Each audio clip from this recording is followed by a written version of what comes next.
All right, next up we've got Feed FM, and presenting are Jeff Yasuda and Eric Lambrecht. All right. Thanks. Oh, boy.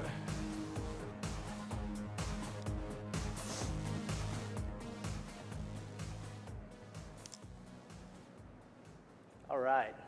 So every company is trying to build audience, engagement, and retention. They use a series of tools, if it's social media, ads, promotions, to name a few. But we attack this challenge by using music. All right. My name is Jeff Yasuda. I'm the CEO and co-founder of Feed FM.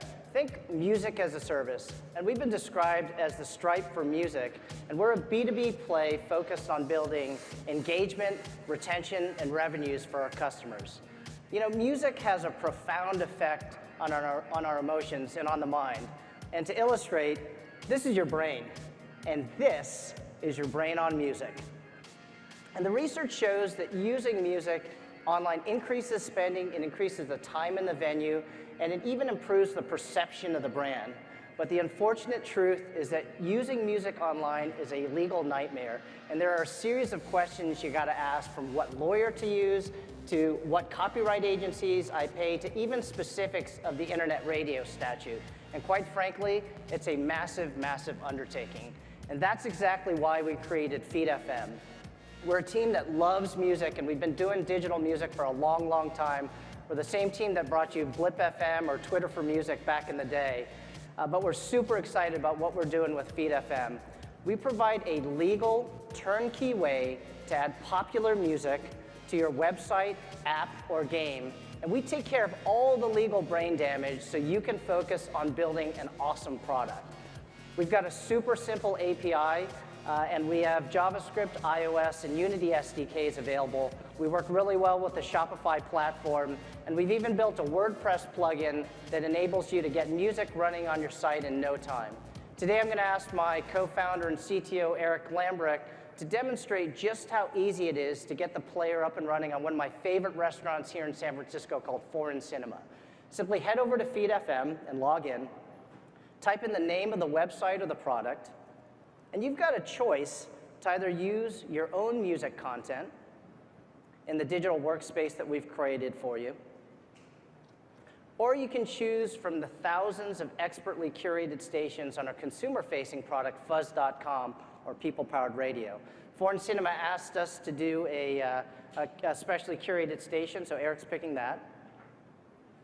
Choose the player format that you like, and simply download the plugin. Now head back over to your WordPress dashboard, and in Plugins, simply upload and activate the plugin, and you're good to go.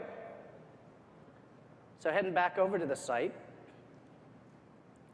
you'll notice that the HTML5 player sits on top of the site, and most importantly, there's no need for messy pop-up players or the need, God forbid, to send traffic to another site to listen to music. Our player is 100% designed to increase session time and therefore engagement on your product. We're going to move over to a mobile demo now. This is actually a first-person shooter game called Hog Wild Shooting, built by the good guys at Monstrous. You notice without music, it's a pretty average experience. But using Feed FM to power the music, the game really comes alive. Oh, yeah. All right, I think you get the point. Heading back to the presentation. So we also have the necessary analytics and A/B test infrastructure for you to quickly determine if there is lift in engagement, retention, and revenues when using Feed FM. And we think the market opportunity is massive, from gaming to dating to sporting goods, beverage, and clothing. The online e-commerce industry is a $370 billion business. We've seen our product in beverage sites. We've seen it on women's t-shirt sites. We've seen it on Peter Frampton's ticket site. We've seen it in fitness apps like Truly. And most recently, we're super excited. You'll be seeing it with University of California. We're working closely with them to help really promote the value of higher education and also to build engagement with students around popular music from UC alums such as Maroon 5, Sarah Bareilles, and Linkin Park, to name a few. But most importantly, we've seen results. In a recent blackjack game that was built, we ran an A/B test. Without music, session times were 11 minutes, return visits were at 15%, and the bounce rate was 52%. With music, it was a totally different story. Session times grew to 51 minutes, return visits at 41%, and we dropped the bounce rate to 2%. In fact, without exception, every single customer working with FeedFM has seen an increase in session times anywhere between 20 and 400%, and in some cases, an increase in daily average revenue up to 20%. But what we're most excited today to announce for the first time ever is the launch of our self-service platform. For the price of $25 per month, you can get popular music streaming on your website, app, or game. Make sure that you use the TechCrunch promo code CapandCrunch, because for a limited time, we're giving out some free trials. Thanks so much for your time, and we hope to see you on FeedFM. All right. Judges, maybe you want to jump in? God, I hate to say anything positive about your site because we already are inundated with every music startup seeking funding. But I'm going to try and be balanced with you guys. So music on websites suck. I know it sucks to play the same crappy music, and you're going to bring better quality music to sites, and mobile apps. But take us through a quick breakdown of the cost. Usually that's what stymies most music startups. They can't figure out how to balance the cost with consumption. So sure. Tell us how you guys have figured that out. Sure, so maybe we can up-level even a little bit more in terms of who we pay, in terms of the copyright agencies. For the sound recordings, we pay Sound Exchange. For the publishing, we pay the PROs, and there's certain rates that we have to pay to be in compliance. In terms of some of the other challenges, some of the other things that we take care of, I think at a high level, a lot of companies face issues with engagement and trying to bring users, keep them on site. You mentioned curation. A lot of times brands have an opinion about the music that they want to bring customers in, to really engage them. And with our product, we allow brands to actually curate this. But what they don't want to deal with are the legal challenges. So when you break down some of the costs, I think most importantly, we focus on customers that are making money. Right? These are gaming companies. These are online retails that sell stuff. I mean, again, I went through the brain damage of doing a couple consumer music companies, as you allude to, and it's really, really tough. I had a super tough time, and now we're trying to focus really more on an actual business model where we're bringing engagement and retention to our customers. Mm-hmm. Do you have to pay sync licensing if you're syncing music to a game while you're playing like the one that you're demonstrating with like an AC/DC song? Sure. So we do not fall into the sync license category at all. I think, again, you ask a pretty technical question, so I answer it technically.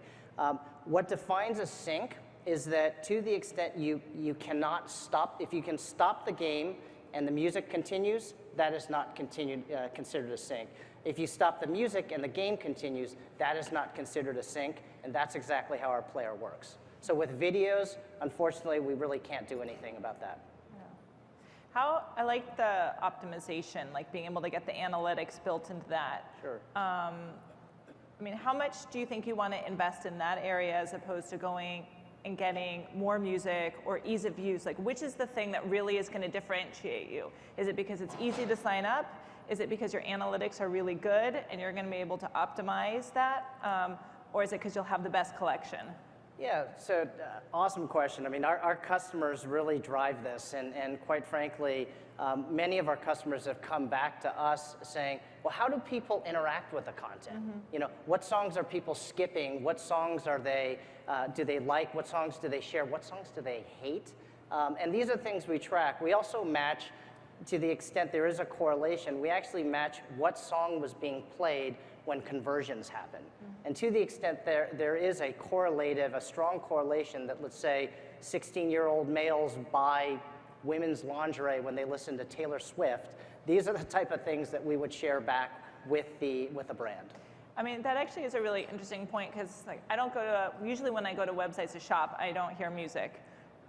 And you're right that you definitely could vary it by the type of user that you actually have, Yes. and sync it like with their CRM system, Totally. or something they know about their users. Totally, and it's a great point. You know, and the other thing I'd mention too, that our players opt in, right? Nobody wants to be sitting in their cube farm and all of a sudden getting caught on, you know, listening to music because they got blasted, right? So a lot of the processes we want to, a lot of the brands that we've been working with have actually been great. They've been blogging about the player, they've been blogging about their music experience, you know, and why you should engage with the player. And then when they see our numbers, it's really been, you know, it's pretty hard to refute. So I was going to say, like, I don't think people want a noisy web, at least sort of intentional. It always feels a little bit like Muzak walking into stores and hearing that. So it's kind of like Muzak for the web or mobile. But I was very compelled by the metrics of really increasing that performance.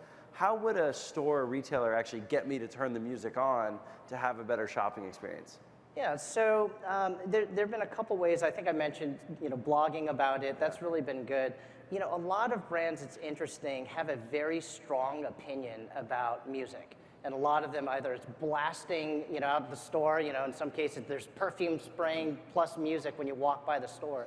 But a lot of the brands have music so ingrained in what they are, it just kind of seeps out of their personality. It seeps into the look of their, some of the products that they sell. There's always accolades to, you know, to artists that they love. So it really seeps out in a lot of different ways. And usually the authentic brands don't really have to work at it. It's really just part of their DNA. But you'll have a big play button on the site, so when I show up to go shopping, it'll just try to nudge me to hit play and listen. You can have a play button with some artwork on it that shows the artists that you like, that we think you might like, that are associated with the brand, to pull you in to play it rather than blasting out. Yeah, and it's a great question because some brands want to be a lot more aggressive with the player. They want to have something big and fat, a giant radio in some cases that sits right in the middle of the page that you can't miss. Some brands like Ford and Cinema were very about the subtlety. I mean, it's a beautiful looking site, very visual. So they just want to keep a very sort of minimalist player at the top. So what kind of music should an early stage venture firm have on their website? Classical music. No. All right. You know, and it's funny. We're talking to a finance company actually about putting music. It's actually an online venture capital firm. We're going to run a test to play classical music because there's a ton of research to suggest that playing classical music, it actually gets people to spend more money, particularly in restaurants. I can promise you that will not be. I know, you're going to be a little more Burning Man, I presume, so. All right, so we're out of time, but great job, you guys. That was Right. Feed FM. Great, thank you.